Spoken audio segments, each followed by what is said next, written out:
Bienvenue à notre tranche d'enseignement sur la prière et la guérison divine.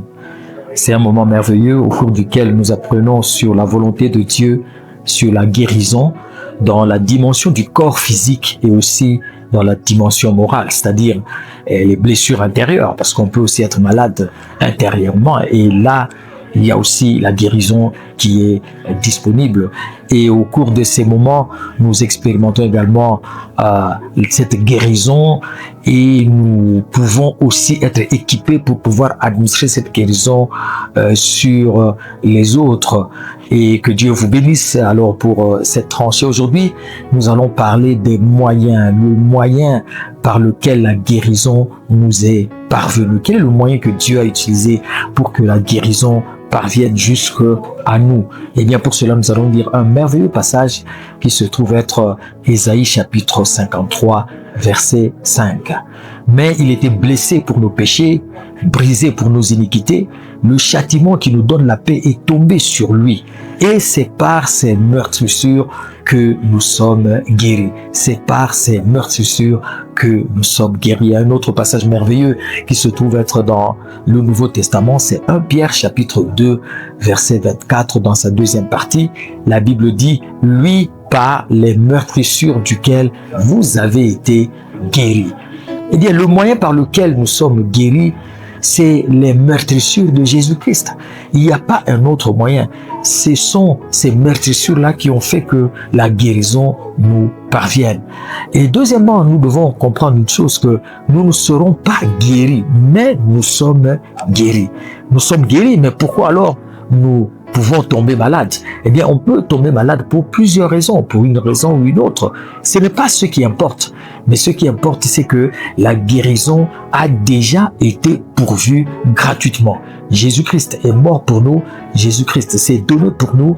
Et gratuitement, il a donné son corps, il a donné sa vie, il a été meurtri sans que nous puissions le demander. Et comment nous devons alors nous comporter envers la maladie? Eh bien, envers la maladie, nous devons alors l'enlever de notre corps, puisque d'une part, la facture a été payée et d'autre part, nous ne pouvons plus garder la maladie sur nous, parce que tout ce que Jésus-Christ a fait est suffisant pour que nous puissions être en bonne santé. Donc nous devons enlever la maladie, nous devons la chasser de notre corps, parce que la guérison est déjà disponible. Gloire au Seigneur. Aussi une chose que nous devons savoir, que le fait que Jésus-Christ a pourvu à notre guérison par ses meurtrissures signifie que nous n'allons pas demander la guérison, puisque la guérison nous a déjà été offerte. La Bible dit que par ces meurtrissures, nous sommes guéris. Cela veut dire que nous avons déjà la guérison. Et puisque la guérison nous est déjà offerte, nous ne pouvons plus demander la guérison. Vous ne pouvez pas demander quelque chose que vous avez déjà reçu, et d'ailleurs que vous avez reçu gratuitement. Vous ne pouvez plus rentrer chez la personne qui vous a donné la chose pour dire: est-ce que vous pouvez me donner encore cette chose-là, alors que vous la détenez même et vous en jouissez. Donc Jésus-Christ a pourvu pour notre guérison par ses meurtrissures. Il l'a fait pas pour lui, mais pour nous. Cela veut dire que nous avons la guérison. Retenez que la Bible dit que vous avez été guéris. La Bible ne dit pas vous serez guéris. Cela veut dire que c'est quelque chose qui a été déjà pourvu et qui nous a déjà été accordé. Et les meurtrissures de Jésus-Christ, ce sont les moyens, c'est le moyen par lequel Jésus-Christ nous a donné la guérison, bien le moyen par lequel la guérison nous parvient. Et il fallait que Jésus meure alors, il fallait que Jésus-Christ soit meurtri pour que nous puissions avoir la guérison. Et ce n'est pas sur notre demande que Jésus-Christ a été meurtri, et ce n'est pas non plus Jésus-Christ qui était malade, qui avait besoin de la guérison, mais plutôt c'est nous qui avions besoin de la guérison, et aussi nous n'avions pas demandé, mais Jésus a pourvu à notre guérison. Il l'a fait tout simplement par amour de Dieu, pour que nous soyons guéris. Donc nous n'avons pas demandé à Jésus de mourir pour nous. La Bible dit que nous étions encore des pécheurs et Christ est mort pour nous. C'est parce que Christ est mort pour nous, que nous avons la preuve maintenant de la manifestation de l'amour de Dieu. Donc la guérison aussi, au travers du meurtrissure de Jésus-Christ, fait partie de l'amour de Dieu pour nous. Parce que c'est dans sa mort et dans ses meurtrissures que nous avons et le salut et la guérison du corps. Et tout cela, c'est au travers de l'amour de Dieu. Parce que la Bible dit, Dieu prouve son amour envers nous par le fait que nous étions encore des pécheurs et Christ est mort pour nous. Alors, par les meurtrissures de Jésus, nous sommes guéris. Cela veut dire que Jésus-Christ a souffert à notre place. Il n'avait pas de raison de souffrir pour la guérison parce qu'il n'avait pas besoin de guérison, mais c'est ton corps physique qui a besoin de la guérison. C'est toi qui as besoin de la guérison, c'était pas Jésus-Christ. Mais la souffrance et les meurtrissures sont allés sur Jésus-Christ. Donc nous voyons là que quelqu'un qui était innocent, lui subit pour que nous, qui devrions souffrir, nous puissions accéder à la guérison. Les meurtrissures de Jésus-Christ, bien-aimés, font référence aux souffrances physiques que Jésus-Christ avait subies à la croix. C'est-à-dire, Jésus avait reçu des coups, Jésus avait reçu des flagellations, Jésus avait reçu des coups de fouet avant et même pendant la crucifixion. Et ceci a causé des douleurs morales, spirituelles et physiques sur Jésus-Christ. Donc Jésus-Christ a subi le poids du jugement de Dieu. Et il a connu toutes ces souffrances pour que nous puissions être sauvés du péché et pour que nous puissions accéder à la guérison. Lorsque la Bible parle des meurtrissures de Jésus-Christ, la Bible parle des marques, des blessures physiques ou morales qui résultent d'un impact violent. C'est-à-dire que Jésus avait reçu des coups, il avait reçu des chocs sur son corps physique pour que nous puissions recevoir la guérison physique à notre tour. Et lorsqu'on parle de meurtrissures de Jésus-Christ qui sont le moyen par lequel nous avons accès à la guérison, ça veut dire beaucoup de choses. D'abord, ça veut dire le fouet. Donc, pour taper Jésus-Christ, pour lui administrer des coups et des supplices, on avait utilisé un fouet et ce fouet avait une sorte de peau en cuir et sur cette peau en cuir il y avait des petits os et il y avait des morceaux de métal ou des balles de plomb et qui étaient sur ce cuir-là, et ce cuir-là était sur le roseau, sur la baguette, le fouet qu'on utilisait pour Jésus-Christ. Et c'est ce qu'on frappait sur Jésus, on frappait sur sa peau.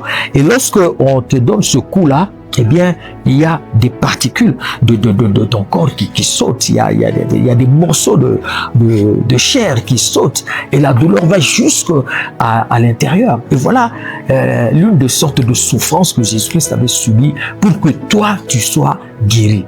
Et une autre forme de souffrance, de meurtrissure que Jésus-Christ avait subie, ce sont les épines. Et il y avait une couronne d'épines qui était placée sur Jésus-Christ.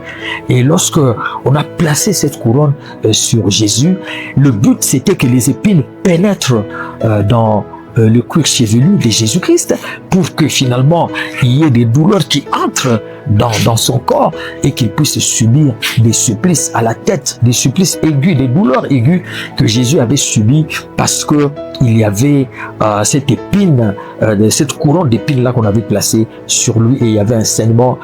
Et une autre forme de souffrance que Jésus-Christ avait subie, c'était une canne qu'on avait utilisée pour le frapper.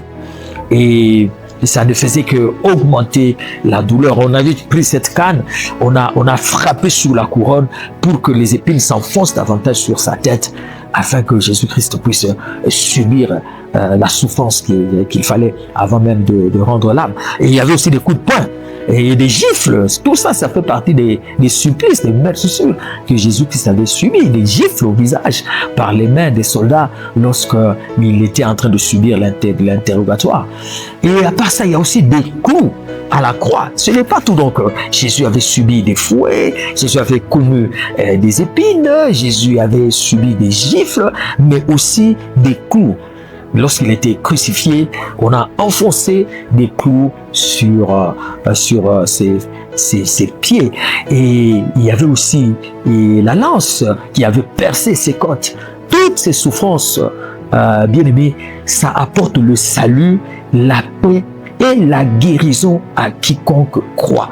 Vous voyez d'où vient votre guérison. Votre guérison vient de la souffrance de Jésus-Christ, des supplices de Jésus-Christ, des douleurs de Jésus-Christ, des meurtrissures que Jésus-Christ avait subies pour que toi, tu sois libre. Mais retenez que lui va pécher pour subir une telle condamnation. Retenez aussi qu'il n'avait pas été malade, n'était pas malade pour dire que voilà, il fallait qu'il souffre pour sa guérison. Non, il n'avait pas péché, il n'était pas malade, mais il a connu des meurtrissures pour quiconque serait malade pour qu'il parvienne à la guérison. Ceci dit, vous n'avez pas le droit d'être malade au nom de Jésus-Christ, parce que Jésus a déjà payé. Et ceci dit aussi, vous allez manifester votre foi maintenant en touchant là où vous avez mal.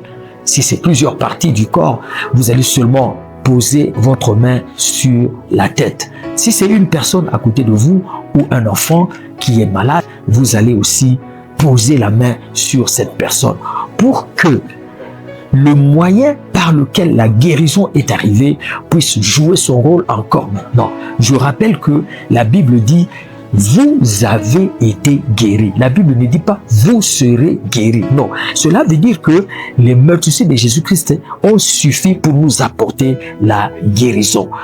Et vous allez toucher là où vous avez mal. Et si c'est plusieurs parties du corps qui ont mal, vous allez seulement poser votre main sur votre tête. Si c'est un enfant qui ne peut pas bouger, vous allez le toucher. Si c'est une personne aussi qui est à côté de vous, il est dans le coma ou bien il est paralysé ou bien il est affaibli, vous allez aussi la toucher et nous allons prier au nom de Jésus-Christ. Au nom puissant de Jésus-Christ, j'ordonne à la guérison d'entrer dans le corps au nom puissant de Jésus. Quelle que soit la partie du corps qui est affectée, je déclare la guérison maintenant au nom de Jésus-Christ. Toi, foie, toi, estomac, toi, cœur, toi, tête, toi, cerveau, toi, muscle, toi, hanche, toi, articulation, toi, pancréas, je te restaure maintenant au nom puissant de Jésus-Christ. Quelle que soit la maladie dont tu souffres, ça peut être la paralysie, ça peut être la stérilité, ça peut être le cancer, ça peut être une tumeur quelconque. Au nom puissant de Jésus-Christ, je te déclare libre et guéri maintenant. Et je déclare la restauration des organes, je déclare la réparation des organes, je libère la guérison sur toi au nom de Jésus-Christ.